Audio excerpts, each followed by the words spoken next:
Hello everyone, welcome back. ഈ video receptor റെഗുലേഷനെ കുറിച്ചിട്ടുള്ളതാണ്.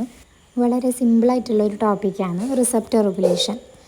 അപ്പോൾ നമുക്കറിയാം, റിസപ്റ്റർ ഡൈനാമിക് സ്റ്റേറ്റിലാണ് എക്സിസ്റ്റ് ചെയ്യുന്നത്. ഈ റിസപ്റ്റർ എപ്പോഴും റിസപ്റ്ററിൻ്റെ നമ്പർ അനുസരിച്ചിട്ടും അതിൻ്റെ സെൻസിറ്റിവിറ്റി അനുസരിച്ചിട്ടും മാറിക്കൊണ്ടേ ഉണ്ടാവും. ഫീഡ്ബാക്ക് മെക്കാനിസം ആയെങ്കിലും ഫിസിയോപാത്തോളജിക്കൽ കണ്ടീഷൻ ആയെങ്കിലും ഇതിനെല്ലാം വെച്ചിട്ട് നമ്മൾ റിസപ്റ്റർ ചേഞ്ച് ചെയ്തുകൊണ്ടേ ഉണ്ടാവും.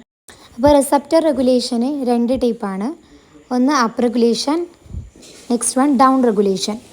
അപ്പ് റെഗുലേഷൻ എന്ന് വെച്ചെങ്കിൽ ഒരു ലിഗാൻഡിനോട് അല്ലെങ്കിൽ ഒരു സിഗ്നലിംഗ് മോളിക്യൂള് നമ്മളെ സെല്ലിലേക്ക് വന്നാൽ നമ്മൾ റിസപ്റ്റർ ഹൈലി സെൻസിറ്റീവ് ആണെന്നുണ്ടെങ്കിൽ ആ പ്രോസസ്സാണ് അപ്പ് റെഗുലേഷൻ.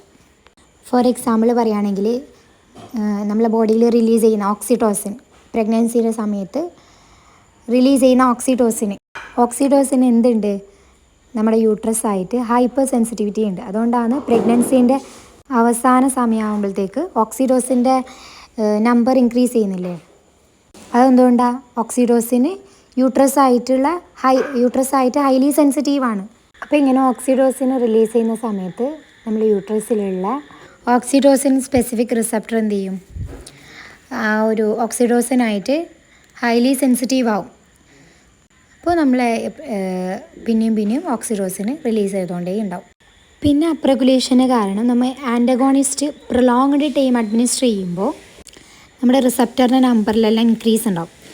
അപ്പോൾ അതുവഴി റിസപ്റ്റർ എന്താകുന്നുണ്ട്, ഹൈപ്പർ സെൻസിറ്റീവ് ആകുന്നുണ്ട്. അതാണ് അപ്പ് റെഗുലേഷൻ. എന്താ, ഹൈലി സെൻസിറ്റീവ് ആകുന്നുള്ളല്ലേ. അപ്പോൾ ഹൈപ്പർ സെൻസിറ്റീവ് ആകുന്നുണ്ട്. അതും അപ്പ് റെഗുലേഷന് ഒരു റീസണാണ്, പ്രൊലോങ്ഡ് അഡ്മിനിസ്ട്രേഷൻ ഓഫ് ആൻറ്റഗോണിസ്റ്റ്. അപ്പോൾ അപ്പ് റെഗുലേഷൻ എങ്ങനെ ഉണ്ടാകുന്നതെന്ന് മനസ്സിലായില്ലേ. അതായത് റിസപ്റ്ററിൻ്റെ നമ്പർ ഇൻക്രീസ് ചെയ്യുമ്പോഴാണ് മെയിനായിട്ട് ഹൈപ്പർ സെൻസിറ്റീവ് ആകുന്നത്. നമ്മൾ റിസപ്റ്റർ ഹൈപ്പർ സെൻസിറ്റീവ് ആവും. അപ്പോഴാണ് ഈ അപ്പ് റെഗുലേഷൻ ഉണ്ടാകുന്നത്. അപ്പോൾ അപ്പ് റെഗുലേഷന് നേരെ ഓപ്പോസിറ്റാണ് ഡൗൺ റെഗുലേഷൻ. അപ്പ് റെഗുലേഷനിലാണെങ്കിൽ റിസപ്റ്റർ ഹൈലി സെൻസിറ്റീവ് ആകുന്നുണ്ടെങ്കിൽ ഡൗൺ റെഗുലേഷനിൽ ഡീസെൻസിറ്റീവ് ആവും റിസപ്റ്റർ. ഇത് സെൻസിറ്റിവിറ്റി കുറയും, ഇല്ലാതാവും. അപ്പോൾ ലിഗാൻഡിനോട് ലെസ് സെൻസിറ്റീവ് ആകുന്നതാണ് നമ്മൾ റിസപ്റ്റർ ലെസ് സെൻസിറ്റീവ് ആകുന്നതാണ് ഡൗൺ റെഗുലേഷൻ. അപ്പോൾ നേരത്തെ നമ്മൾ അപ്പ് റെഗുലേഷൻ്റെ course increased number of receptor എന്നാണ് പറഞ്ഞു.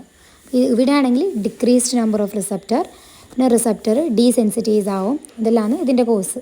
അപ്പോൾ റിസപ്റ്ററിൻ്റെ സിന്തസിസ് കുറഞ്ഞാൽ, റിസപ്റ്ററിൻ്റെ ഡിസ്ട്രക്ഷൻസ് എല്ലാം കുറഞ്ഞാലാണ് ഈ ഡൗൺ റെഗുലേഷൻസ് ഉണ്ടാകുന്നത്. അപ്പോൾ നേരത്തെ അപ്പ് റെഗുലേഷനിൽ ഒരു റീസൺ എന്താ പറഞ്ഞത്, prolonged use of antagonist, prolonged administration of antagonist ആണ് പറഞ്ഞത്. അപ്പോൾ ഡൗൺ റെഗുലേഷനിൽ നേരെ opposite, prolonged use of agonist, പിന്നെ ഡ്രഗ് ടോളറൻസ്, ഡ്രഗ് ഡിപ്പെൻഡൻസ്, ടാക്കിഫൈലാക്സിസ് ഒക്കെ കാരണമാണ് ഈ ഡൗൺ റെഗുലേഷൻസ് ഉണ്ടാകുന്നത്. ഇതാണ് അപ്പ് റെഗുലേഷൻ, റിസപ്റ്റർ റെഗുലേഷനെ കുറിച്ച് പറയാനുള്ളത്. രണ്ട് ടൈപ്പാണ് receptor regulation, up regulation and down regulation. സിമ്പിളായിട്ടുള്ള ഒരു ടോപ്പിക്കാണിത്.